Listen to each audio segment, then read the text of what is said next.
Well, thanks for meeting with me this morning. So today is International Women's Day, which is something that was started, believe it or not, back in 1907.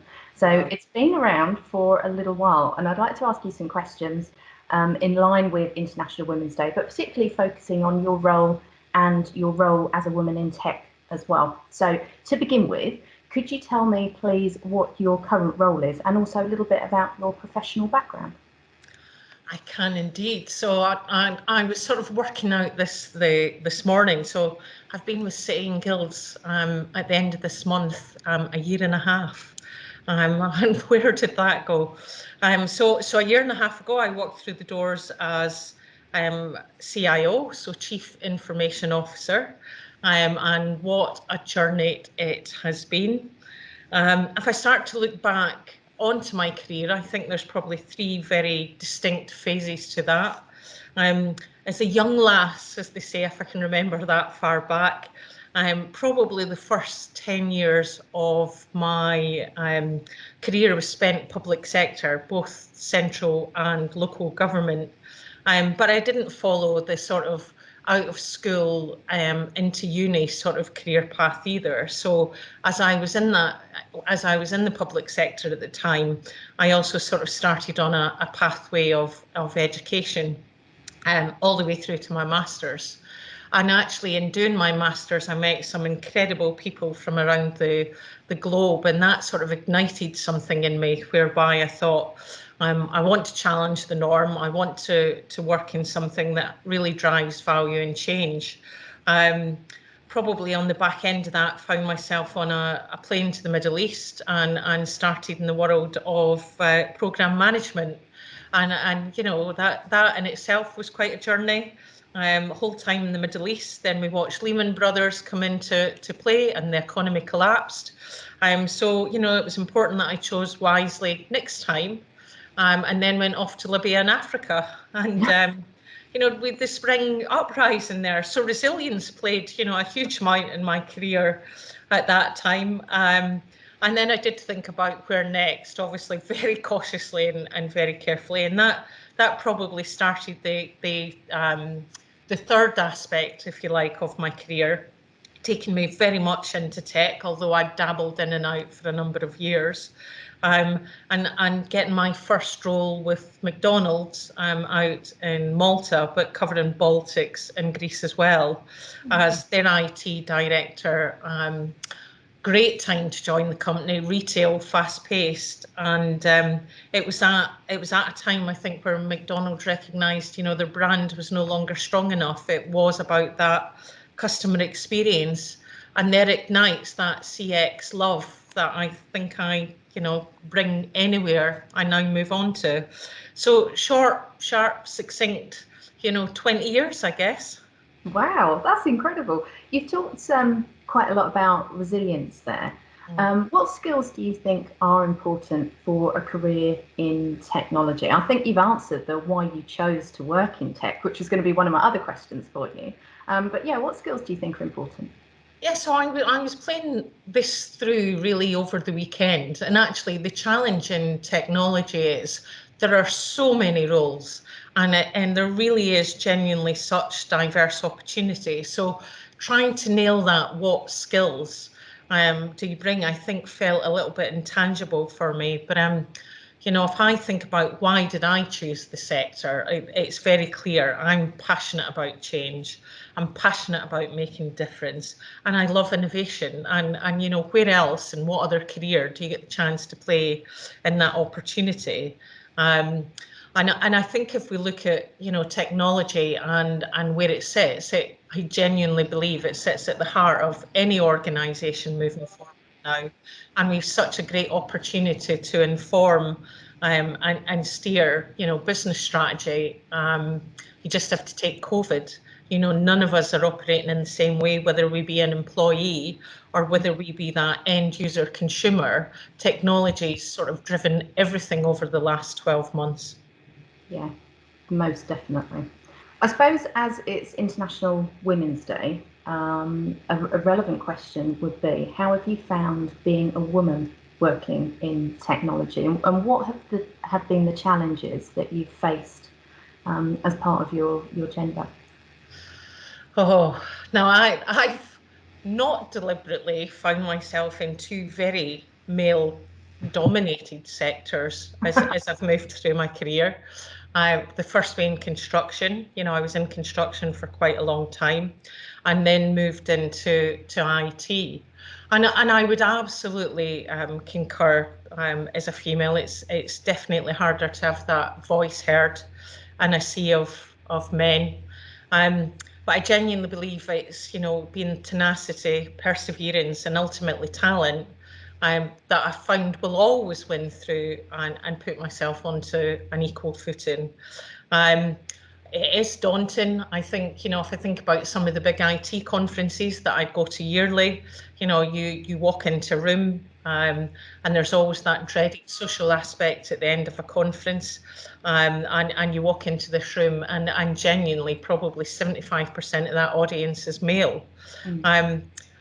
How do you blend in with those social aspects? How do you become, one of the crowd? My knowledge isn't great in football. I can just about get by on rugby. So it has been challenging, I think, finding myself in a male sector. Yeah, and do you think there's particular stereotypes that are attached to women in IT? I mean, IT has its own specific stereotype anyway, but do you think being as a woman in tech, there's a stereotype that's attached to you? And again, I've thought about this one. So the obvious is the stereotype for anyone in technology is that the majority of us tend to be introverted. And we see that in our own teams and continue to see that regardless of where we work. Yeah. I have to say, of the women that I've come across in my area, some of them have been incredible and strong. And genuinely want to make a difference. No, I don't think there's stereotypes particularly around tech in itself. Although I have seen it and heard it play back to me over a number of years. A man would be deemed as being confident, a woman would be deemed as being aggressive. I've heard more of those stereo playbacks or I guess throughout my career, a man is assertive, a woman is aggressive. But actually, I think we both bring very different things to the table at the end of the day. Yeah, definitely. I'd agree with that. So what advice would you give to a woman who's thinking about starting a career in tech? Ooh. So what advice would I give to women in the sector? Yeah, all easy questions for this time on a Monday morning. They are quite challenging. I think what advice I'd give, get a mentor. I think a mentor will see you through, the ups and the downs. I think I'd suggest, don't try to put a plan around your sort of entire career. It is about having a flex pathway. Make sure you test as much as you can across technology and find out where that love and passion is. Have belief in yourself. I think some of the things that I did very early on in my career was listen, listen, and listen, and look up to those that I admire, take notes, have playbacks, do as much reading as you can, give yourself the grounding that you deserve. And genuinely, it's about believing in yourself and continuing to push the norms. Within technology, we can't stand still. And we need people to come in that will continue to nudge things forward. Yeah, absolutely. Thank you.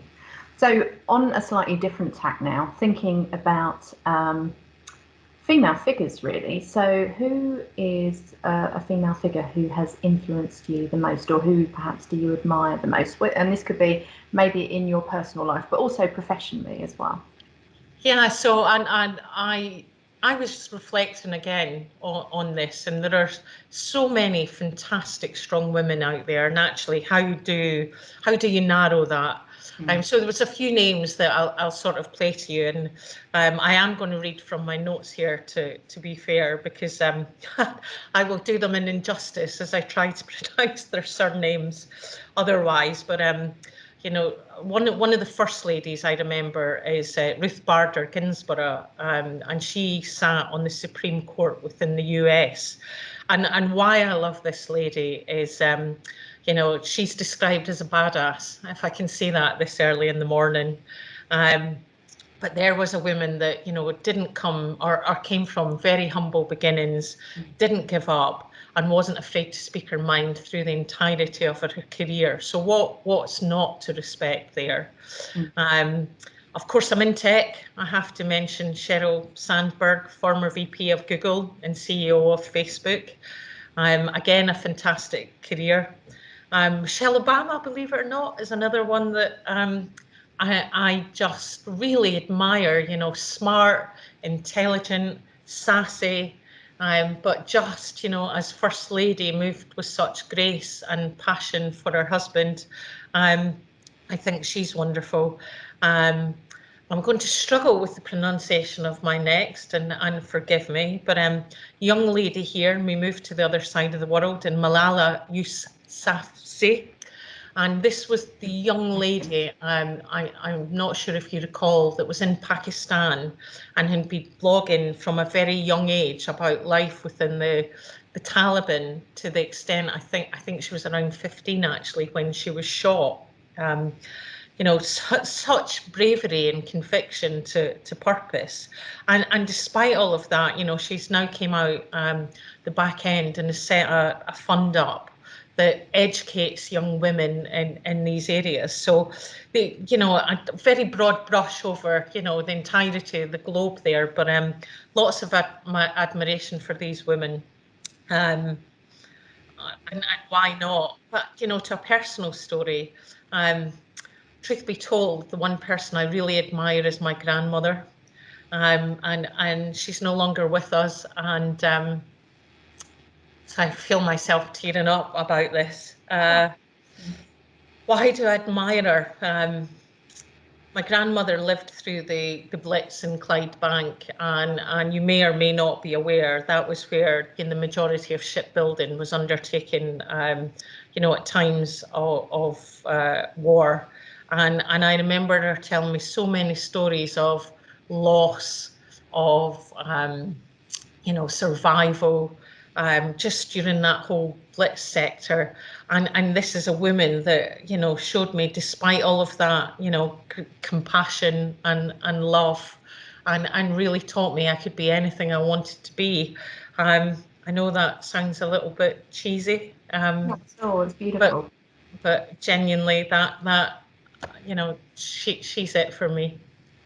She sounds amazing. Yeah, special lady.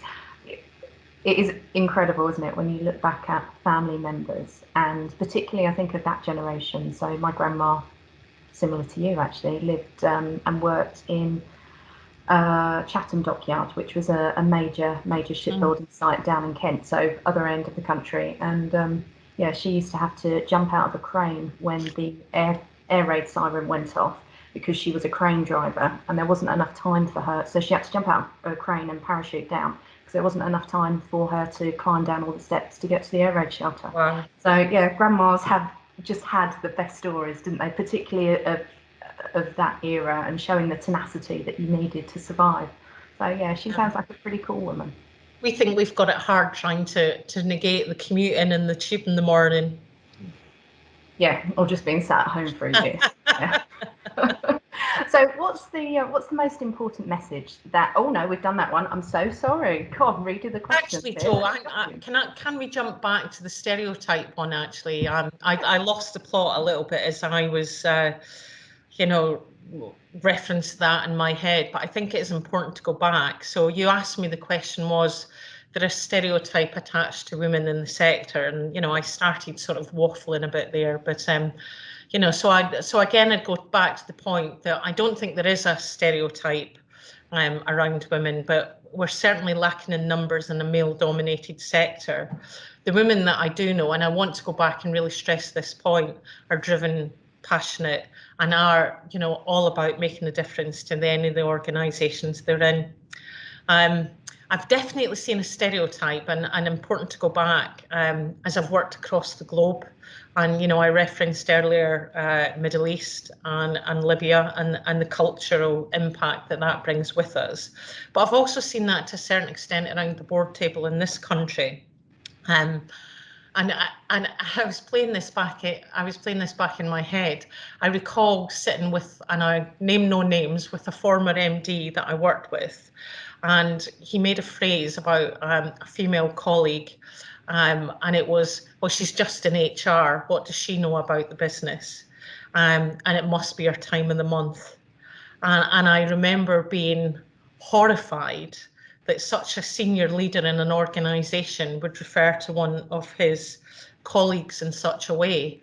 So unfortunately, I think as a female, there are stereotypes out there for us. And I do think we've a long way to go to breaking down some of those stereotypes. Yeah. So sorry, I thought it was important to go back and address that. No, that's really good. Thank you for clarifying that. And that leads us really well into one of our next questions, which is the theme for this year's celebration for International Women's Day is #choose to challenge. What does that mean to you? Oh, we can go broad and we can go deep in this one, I think. What it means to me really is around just being treated as an equal to my peers, whether they are male or female. And again, going back to, you know, some stories I'll replay. I remember working in a very male-dominated executive board, and there were 4 gentlemen around that board table that came in and took a great deal of pride about talking how boisterous their weekends were, and, you know, what a great time they'd had together, and disappearing for corporate days, for example, to go and watch rugby events. And I just remember in a quiet moment saying to my MD at that time, I like rugby too. Rugby was never discussed around that board table ever again. So again, it's about that feeling of inclusivity is incredibly important. And then if I think about my time in the Middle East and Dubai in particular, you know, I was working in multi-million-pound program and sharing an office at some points, bizarrely with my husband at the time. And you know, I was running that office, but without exception, anyone that came into those offices always went straight to my husband, because he was male, and he had to sort of circumvent them back to myself. So that really was, you know, an incredibly challenging gig in trying to get that acceptance around the table. And again, I go back to it's having that authenticity, that talent, knowing what you're talking about, and eventually you get there. But we definitely, I think, had as females, a longer path to walk to get to the start line. And then if I think about Libya, it was it was incredibly more challenging as a female. At one point, I remember I used to go up to go to the bathroom and walk up a flight of stairs in Libya, and a chap got out his seat each and every time to walk behind me in the stairs. And actually that was incredibly politically sensitive, and how do you manage that? So choose to challenge for me is all of those things, and it is about being seen the same as my peers. Yeah, that's really good. Thank you. I can only imagine. I know we've talked about it over maybe a glass of wine or so about the stories from Libya and from Dubai and everywhere else, and yeah, it's incredible some of the things that you experience there. So thank you for sharing that. I'd like to finish off by asking you, really, if you think that we still need International Women's Day. So as I said at the start, International Women's Day has actually been around for over 100 years now. Do you think it's something that still stands true today? I absolutely do. I think we're still very far away from seeing parity across the workforce. You know, some of the stories that I shared with you today are, you know, some of them are 4 or 5 years old. I genuinely don't believe we're going to see parity in unfortunately and sadly in my working life. I think we continue to make strides, but it's incredibly important that we recognise women across the workplace as we move forward. Yeah, I agree. I think it's quite sobering if you look at some of the laws and some of the stats. The one that always gets me is that in my lifetime, so I think the law was changed in 1983, in the UK, a woman couldn't go into the bar by herself to buy a drink in a pub. Really, as late as that, 1983? I think I'm sure someone watching this will correct me, but it's early 80s, so it's incredible, isn't it? Between 81 and 84. There were some other laws that came in around there. I'm sure it was 83. So yeah, quite sobering. Is there anything else that you would like to say on the occasion of International Women's Day, just to wrap us up? I mean, staying within technology, you know, I looked at some stats, and so I don't know if it's a surprise to you or not, Joe, but the workforce across technology, only 25% of it is women. And of that 25%, 50% tend to leave the sector. And if I look at the reasons cited, you know, there are probably two aspects to that. One is women find it very difficult, I think, to operate, and I hate this cliche term, and I've taken it from an article, it's not my phrasing, but that macho culture, and hence leave. And then a second reason women tend not to stay in technology is as we start to move into our 30s and think about family and the personal aspects of our life, it's deemed by saying that, you know, that steer towards a family and the pressures that technology brings, you know, the situation almost becomes untenable. So in the 30s, we tend to see a huge fallout from the sector. Why is that important? Well, by 2030, you know, we'll be seeing a skills gap across lots of the employment sectors, particularly within technology.